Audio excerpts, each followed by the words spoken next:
Okay, hey guys, so I wanted to do this recording so that you guys could see my screen, which I'm pretty sure you can, and also see me. So what I'm doing is over here in Math 8.1, you guys are going to see a couple of these PowerPoints.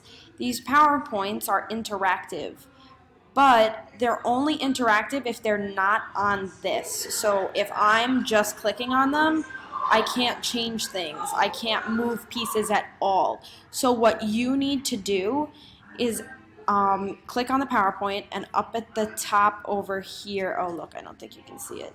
Over here it says more options. Open in a new window. So you click those three dots and you open in a new window. It will ask you if you would like to open with Google Slides. If it's not asking you that, which you want to open with Google Slides, you want to click that. This way it's interactive.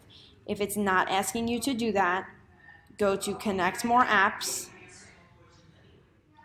let it load, select a category by Google, and then you just click Slides. This is Google Slides, and you just connect it.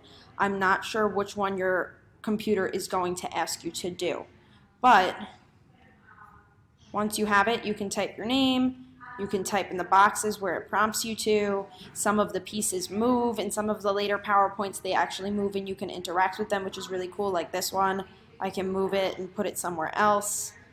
That's not necessarily the correct answer, so I wouldn't copy that.